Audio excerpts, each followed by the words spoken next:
অনেকের এলেম আছে কিন্তু আমল এলেমের স্বাদ দেয় না। সবই জানে যে বেনামাজি কাফের, হাদিস জানে না, নামাজ পড়েন না, ফজরে উঠতেই পারে না বলছে, আশ্চর্য, মাদ্রাসা পড়ুয়া। হ্যাঁ, আস্তাগফিরুল্লাহ বলে তা আপনার এলিম দিয়ে কি কাজ হবে? তাহলে আপনার রাত 2-3টার সময় যদি ফ্লাইট থাকে, বাস থাকে, হ্যাঁ ট্রেন থাকে, তাও ধরবেন আপনি। ওখানে তো কেউ জাগায় না, আপনাকে নিজেই জেগে বসে থাকেন। সারা রাত জেগে আমি যখন আসলাম, আমার রাত 1:30টার সময় ফ্লাইট, সারা রাত ঘুমাইনি, দিনেও তেমন ঘুমাইনি, তার আগের রাতেও বিশেষ কারণে 2-3 ঘন্টা ঘুম হয়েছে, কিন্তু তারপরে আমার ফ্লাইট মিস হয়নি, আমি পৌঁছেছি। দুনিয়ার টার্গেটে পৌঁছার জন্য আমি নিজের কথা বলছি, তা আমার চাইতে আপনারা কম না, আরো চালাক চতুর দুনিয়ার ক্ষেত্রে। হ্যাঁ, যে ফ্লাইট কখনো মিস করবেন না, ট্রেন কখনো মিস করবেন না, আপনি এগুলো বুঝছেন, কিন্তু আপনি ফজর মিস করছেন, তাহলে ও আমেলুস সালিহাত কোথায়? এই আমলের ট্রেনিংটা মাদ্রাসা থেকে শিখে আসতে হবে, এটা আসল জায়গা। যদি সেখানে শেখার সুযোগ না থাকে, বয়স হয়ে গেছে, তাহলে আপনাকে ভালো পরিবেশে, যেখানে ভালো মানুষরা বসে, তাদের সাথে বসে শিখতে হবে। এই জন্য ওই সহিহ বুখারীর হাদিস স্মরণ করে দিচ্ছি, যেখানে ওই লোকটি 99টি হত্যা করলো, তারপরে যখন তওবার জন্য এক জাহেল মুফতির কাছে ফতোয়া, এই জাহেল মুফতির কাছে ফতোয়া নিলে এইটি হয় নিম্মুল্লাহ খাতারা ইমান। জাহেল মুফতির কাছে ফতোয়া নিতে গেল, তখন সে বলছে, তুমি এত বড় অপরাধী, 99টা খুন করার পর আবার তওবা, তোমার জন্য জান্নাত? না, তোমার তওবা নেই। আচ্ছা ঠিক আছে, তাহলে 100টা পুরা করিয়ে দিই, সেঞ্চুরি করিয়ে ফেলে দিল, সেঞ্চুরি পুরা করে। আস্তাগফিরুল্লাহ। তারপর সে তাকে কেউ বলল আব্দুল্লাহ আলা আলেমিন, একজন আলেম ছিল, হ্যাঁ ওই যুগের আগের উম্মতে, যাও ওর কাছে যাও, হতে পারে তোমার জন্য রাস্তা খুলতে পারে। ওকে গিয়ে যখন জিজ্ঞাসা, আলেমের কাছে এলমের মতো কথা রয়েছে, ফিকহ রয়েছে, দিনের জ্ঞান রয়েছে।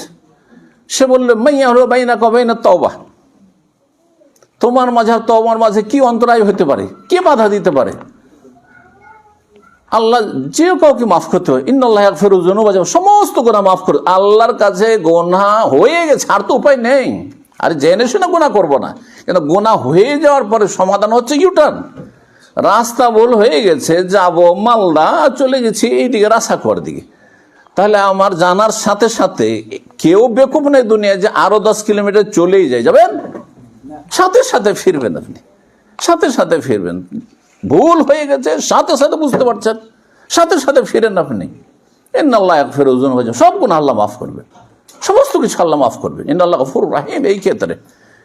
কিন্তু বেআমল, আচ্ছা আল্লাহ মাফ করবেন, আমল সংশোধনও না, অনুশোচনা না, আক্ষেপও করছে না, লজ্জাও লাগছে না, আর তারপর আল্লাহ মাফ করবে, আল্লাহ গফুর রহিম। না, এদের জন্য আল্লাহ গফুর রহিম না, এদের জন্য বেবাদি আন্নী আনাল গফুর ওয়ান্না আযাবি ওয়াল আযাবুল আলিম। জি, ইন্না বাতশা রাব্বিকা লাশাদীদ, কঠিন শাস্তি রয়েছে তাদের জন্য, কঠিন পকড়াও রয়েছে। আল্লাহ অন্তর দেখছেন, যে কোন অন্তর নিয়ে আপনার আল্লাহর কাছে আসছেন। সম্মানিত ভাতৃমণ্ডলী, সময় আছে তো? সময় না? হ্যাঁ, কয়টায় বেলা ডুববে? 5টা আছে। তো বলছিলাম যে আমলের তরবিয়ত নিতে হবে। আজকাল আমলের তরবিয়তের অভাব আছে। জেনারেল শিক্ষিত লোকেরা অনেকে সোশ্যাল মিডিয়াতে মাশাআল্লাহ যথেষ্ট ইলম শিখে নিচ্ছেন, কিন্তু আমলের ক্ষেত্রে অনেক ত্রুটি। এটা শুধু মাদ্রাসার ছাত্রদের মধ্যে নাই, যারা এমনি একটু ইসলামের দিকে আসছেন, ধার্মিক হচ্ছেন, তাদের মধ্যে জ্ঞান যথেষ্ট আছে, হ্যাঁ নলেজ যথেষ্ট আছে, করে নিয়েছেন হয়তো, কিন্তু আমল নেই। এটা হইলে হবে না, আমলের তরবিয়ত নিতে হবে। মাদ্রাসায় সুযোগ আছে, মাদ্রাসায় নিতে হবে। মাদ্রাসায় সুযোগ নেই বলছিলাম, তাহলে কি করতে হবে? ওই হাদিসটা কেন বললাম? তাকে বললেন যে তোমার তওবাতে কেউ বাধা দিতে পারে না, কিন্তু তওবার জন্য কি করো, যাও অমুক গ্রামে চলে যাও, অমুক গ্রামে চলে যাও, সেখানে একদল আছে আল্লাহর ইবাদত বন্দেগীতে তারা মগ্ন হয়ে রয়েছে, ফাবুদিল্লাহ মাহু। ওই ভালো গ্রামটিতে চলে যাও, ধার্মিক লোকদের গ্রামে চলে যাও, সৎ সংসর্গ গ্রহণ করো এবং তাদের সাথে হয়ে আল্লাহর ইবাদত বন্দেগীতে মশগুল হয়ে যাও। তাহলে যেসব ভাইয়েরা স্কুল কলেজ ইউনিভার্সিটিতে পড়ছেন বা পড়েছেন বা পড়ার যুগ শেষ হয়ে গেছে, তাদেরকে বলবো ভালো লোকের সাথে উঠা বসা করেন, ইত্তাকুল্লাহ কুনু মা'আস সাদিকিন, এই লোকজনকে পানি দাও। কুনু মা'আস সাদিকিন, ভালো মানুষের সাথে আপনি হয়ে যান। ভালো মানুষের সাথে বসলে আস-সাহিবু আস-সাহিব, আরবিতে প্রবাদ রয়েছে যে সঙ্গী মানুষকে কি করে, টেনে হেঁচড়ে নিয়ে যায়। সঙ্গী মানুষকে টেনে হেঁচড়ে নিয়ে যায়। বাংলা কি বলে, সঙ্গ দোষে লোহা ভাসে। আপনি ভালো মানুষের সাথে বসবেন তো ভালো হয়ে যাবেন।